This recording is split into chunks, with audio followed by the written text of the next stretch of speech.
A very good morning, students. Today we are going to start our practical session of financial management. Now in the last session we have seen that there are different formulas for the future value plus for the present value. Today we are going to start the compounding future value determination. As we all know that in this compounding future value determinations, there are two segregation. The first one, that is future value of a single amount and the future value of an annuity. Later on we are going to discuss the future value of an annuity. Now first and foremostly we are going to see the formula, that is AN is equal to P in a bracket 1 plus R upon 100 raised to N, where AN is equal to future value, P is equal to present value, R is equal to rate of interest, and N is equal to number of years. Now today we are going to start the first example, and you are going to remember this formula because this is the basic formula, and later on we are going to study the formula of annuity and the formula of present values. So first and foremostly you are going to remember this one. It is quite easy one, that is AN is equal to P in a bracket 1 plus R upon 100 raised to N.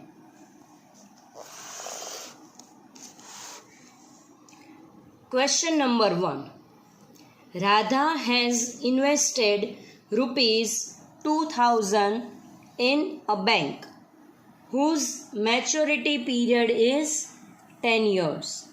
The investment carries an interest rate of 12% compound annually. રાધાએ 2000 રૂપિયા બેંકમાં invest કરેલા છે.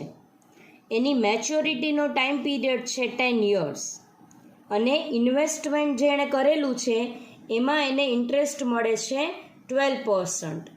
હવે આમાં આપેલું જ છે that is compound annually. So this is the formula of compound or future value determination. But obvious આપણને present value આપેલી છે. પ્રેઝન્ટમાં રાધા 2000 ઇન્વેસ્ટ કરે છે, તો 10 years પછી એને કેટલા ઇન્વેસ્ટમેન્ટના મની મળશે, that we are supposed to find out. Time value of મનીના સમમાં એક્ઝામ્પલ પ્રોપર મેનરમાં રીડ કરવાની પણ એક ટેકનિક છે. તમે અત્યારે તો આપણે ફર્સ્ટ એક્ઝામ્પલથી સ્ટાર્ટ કરીએ છીએ, so it is easy to you. પણ જ્યારે બધી ફોર્મ્યુલાઝ આપણે થઈ ગઈ હશે પછી ફાઇન્ડ આઉટ કરવું દેટ ઇઝ ક્વાઇટ ડિફિકલ્ટ કે આ કમ્પાઉન્ડેડનો સમ છે કે ડિસ્કાઉન્ટેડનો સમ છે. એટલે અત્યારથી જ આપણે હેબિટ રાખીએ છીએ કે જે ફોર્મ્યુલા છે એ આપણે પ્રોપર મેનરમાં રીડ કરીએ અને ફોર્મ્યુલાના બેઝિસ ઉપર જ આપણે સમજીએ કે શું કહેવા માગે છે. સો રાધાએ 2000 રૂપિયા બેંકમાં ઇન્વેસ્ટ કર્યા છે 10 વર્ષ માટે, એટલે અત્યારે પ્રેઝન્ટ વેલ્યુ 2000 છે. જો પ્રેઝન્ટ વેલ્યુ આપણને આપેલી હોય તો હવે આપણે શું ફાઇન્ડ કરવાનું રહેશે, that is the future value. So this is the sum of our compounded, that is the sum of our future value. અને rate of interest છે 12%. જ્યારે પણ એક્ઝામ્પલ સ્ટાર્ટ કરીએ ત્યારે આપણે ડિફાઇન કરશું P is equal to 2000, N is equal to 10 and R is equal to 12%. હવે ફોર્મ્યુલામાં આપણે ઇન્સર્ટ કરીએ amount AN is equal to P in a bracket 1 plus R upon 100 raised to N. P આપણને આપેલું છે, that is present value of investment is 2000 plus rate of interest is 12% and the year of the investment or the maturity period is 10. So here we are putting the amount. So 2001 plus 12 upon 100, that is 0.12 raised to 10. Next line is equal to 2000 1.12 raised to 10 is equal to 2000. હવે 1.12 ને આપણે 10 years સુધી calculate. સો હવે આપણે calculate start કરીએ. 1.12 into 1.12. So this is the answer for the second year. 1.12 that is for the first year. So this is for the second year. હવે તમારે ખાલી ઇઝ ઇક્વલ ટુ ની જે સ્વિચ છે એ જ પ્રેસ કરવાની છે. આ જે આન્સર છે એ સેકન્ડ યરનો છે. Now third year, fourth year, fifth year, sixth, seventh, eighth, ninth and 10th. So the answer for the 10th year is 3.105849 so on. પણ આપણે પોઈન્ટ પછીના 4 ડિજિટ જ કન્સિડર કરવાના રહેશે. So now here it is 2000 into 3.1058. હવે આપણે એને 2000 સાથે મલ્ટીપ્લાય કરીએ. Then the answer is 6211.6964. એટલે હવે જ્યારે ફાઇનલ આન્સર હશે ત્યારે પોઈન્ટ પછીના 2 ડિજિટ જ કન્સિડર થશે. તો 696 છે એટલે મોર દેન 5 છે તો it will be considered as a 70. So the final answer is AN is equal to 6211.70. એટલે જે 2000 રૂપીસ તમે અત્યારે પ્રેઝન્ટમાં ઇન્વેસ્ટ કરો છો 10 years માટે 12%ના ઇન્ટરેસ્ટ સાથે, તો 10 years પછી એની વેલ્યુ, ફ્યુચર વેલ્યુ થઈ જશે 6211. So this is our first sum. Now move towards the second one.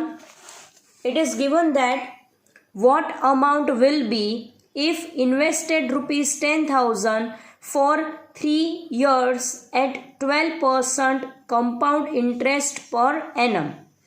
તમે 10,000 રૂપિયા અત્યારે ઇન્વેસ્ટ કરો છો તો 3 વર્ષ પછી at the rate of 12% what will be the future value?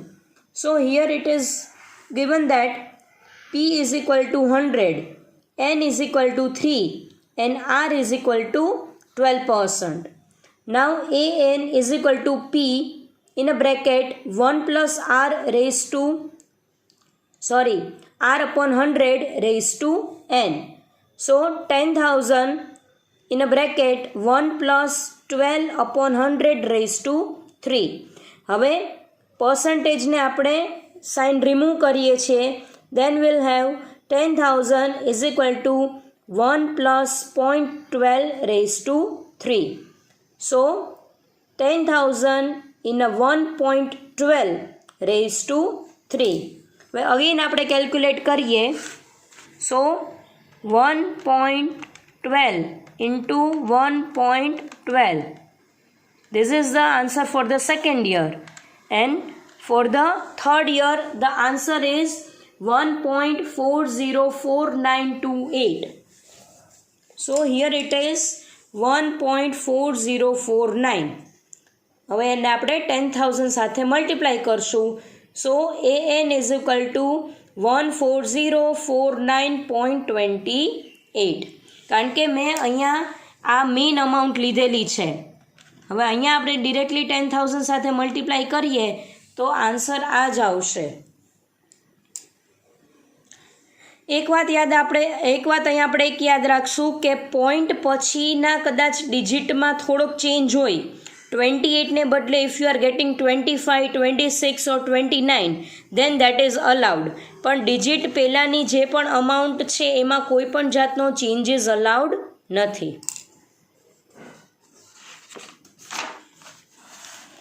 હવે આ બેઝિક સમ છે તો હોમવર્ક માટેના સમ તમને આપું છું અને અહીંયા એક્સપ્લેન પણ કરું છું.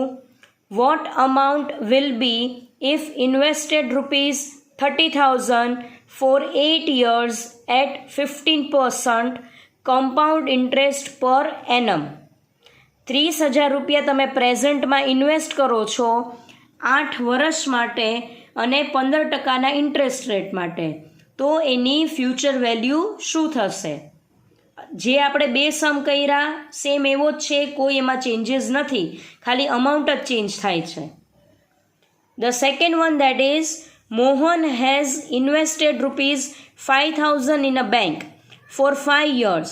The investment carries an interest rate of 15% compound annually. એટલે present value P is equal to 5,000, N is equal to 5 અને R is equal to 15%. તો એના બેઝિસ ઉપર તમારે સમ કેલ્ક્યુલેટ કરવાનો છે. So this is the simple examples of our first formula. હવે જે નેક્સ્ટ ફોર્મ્યુલા આપણે હશે, એટલે નેક્સ્ટ જે સમ કેલ્ક્યુલેટ કરશું એ આ જ ફોર્મ્યુલામાં હશે, પણ એમાં થોડુંક ટ્વિસ્ટ હશે. તમને તમારે એન ફાઇન્ડ કરવાનું રહેશે કે તમારે આર ફાઇન્ડ કરવાનો રહેશે. સો અત્યારે આપણે આ બેઝિક સમ સુધી જ કેલ્ક્યુલેટ કરીએ છીએ. નેક્સ્ટ વિડીયોમાં આપણે નેક્સ્ટ સેશનમાં આપણે એન અને આર કેવી રીતે ફાઇન્ડ આઉટ કરવા એના સમ્સ આપણે કેલ્ક્યુલેટ કરશું. સો that's all four today's first video.